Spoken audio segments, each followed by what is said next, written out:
Hey there, crew. This is my 25-hour review of the Toro Grandstand 48-inch.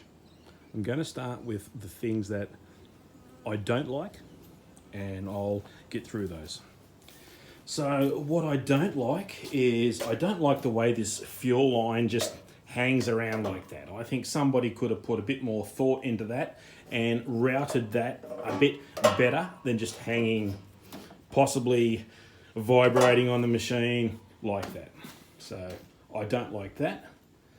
I don't like the deck height adjuster. I find sometimes it's very easy to miss that hook. You don't grab that hook quite properly, then the deck just goes smashing on the ground. I don't like the deck height, but that could be a bit to do with me as well, but I don't like that. What else don't I like? I don't like the knee pad.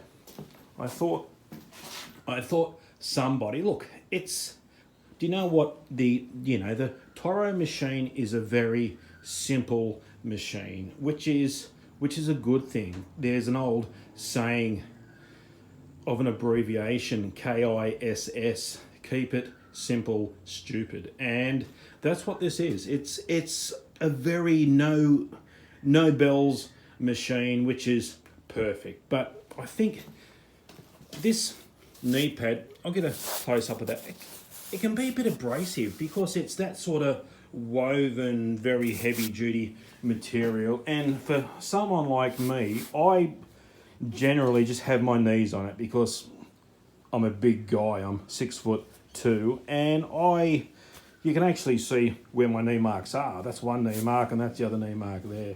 And I sort of take a lot of shock with my legs. I sort of stand like that rather than on the machine like that. So I've generally, if I'm balancing, I've got my knees like that, and I find that it can be a bit abrasive on my knees.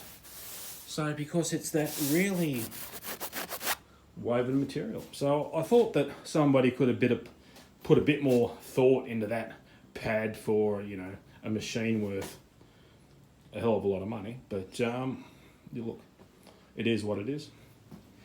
What else don't I like? That's about it, I suppose. Oh yeah, I don't like that the presence of the machine is in the handles. And I can understand that because the deck goes up and down, that the presence has to be in the handles. But for me, I tend to drive the machine with one hand when I'm doing other stuff, carrying another piece of machinery around site or something like that. So if I'm holding another piece of machinery and I want to drive, I've got to really, and it's fortunate that I've got big hands that I can reach and do that, but it can just be a bit cumbersome sometimes. But I can understand that it has to be there because the presence isn't in the deck. And what I mean by presence is that the machine knows the operator is on the machine, and it's either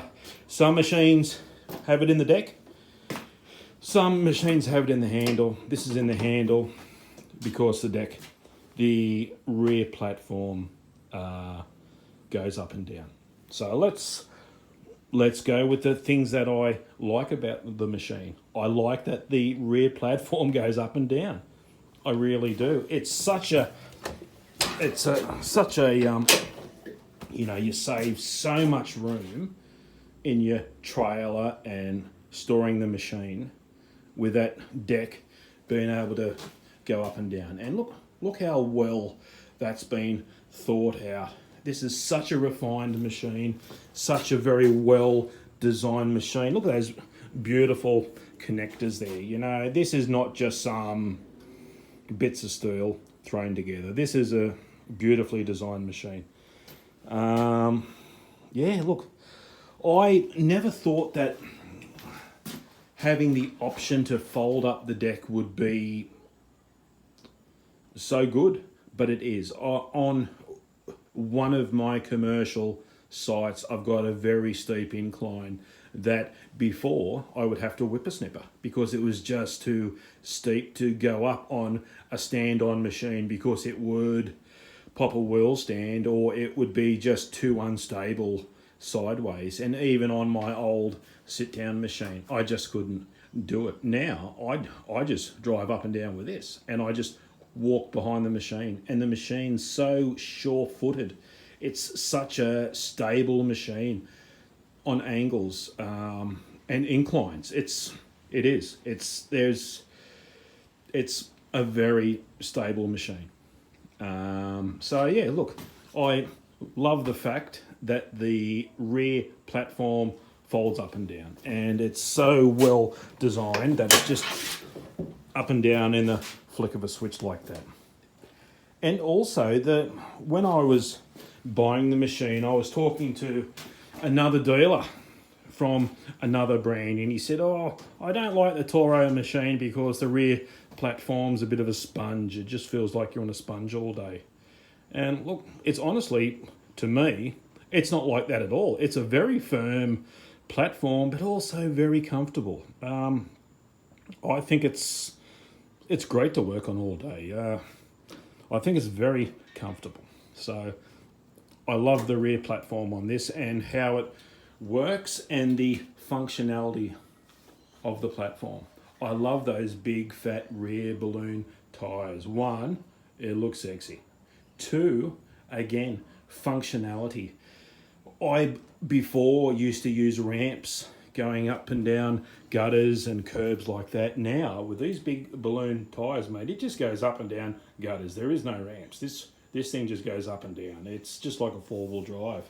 And because the wheels are so big and ballooned, I don't have any wheel tracks anymore, or not that I've noticed.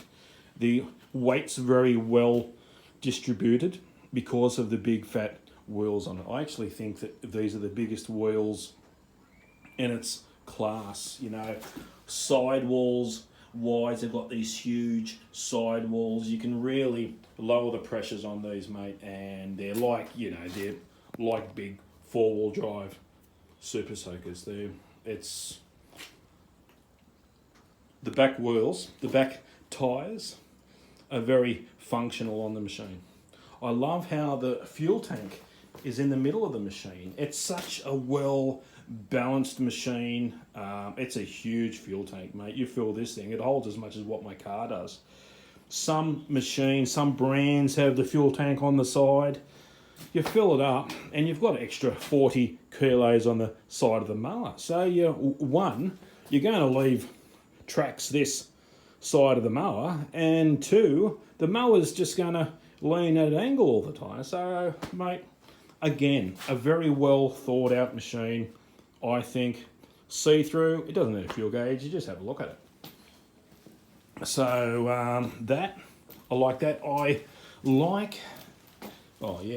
This is probably my favourite part of the machine is this little ute part platform, mate. I use that all the time.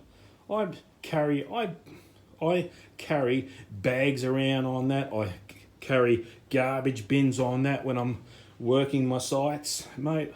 I use that part all the time. That's such a well thought out use of an area that other machines have just got a bit of metal there. It's just very well thought out. And again, that just folds forward and you've got access to all your belts. I just serviced this machine. I gave it its 25-hour service. There's your oil outlet, there's your filter, and there's the filler. So it's all very easy to get to. There's no fumbling around. You know, it's a very refined machine. Someone's put a lot of thought into this. It's not just bits of steel put together. This is a machine. So I've got a grass flap on there. That's probably the only modification I've done to the machine. I manually operate the grass flap because I think that the foot operation of the grass flat. I think that's a pain in the ass myself. I don't like the foot operation. Yeah, I don't like the foot operation on the platform. I think it spoils the platform. It gets in the way. You can't fold your platform up properly. I think the guy who's designed grass flat needs to have a think about something else but a foot operated platform on that, because yeah, it gets in the way, and I would rather just use the flat manually. So what else? Look, it's a very highly spec'd machine. It's got a commercial FX engine on it. It's got the Donaldson dual air filter on it. The cockpit is all out front here. You're not trying to reach through here to get to stuff. It's all out front. Look, geez, I'll buy one again. I would buy one again. I've put it through some pretty thick grass and all sorts of terrain, and it hasn't missed a beat. It's a very capable machine. All Toro machines are capable machines, and yeah, so look, that's my 25-hour review. I would buy one again. So I hope this has been good for someone. So cheers.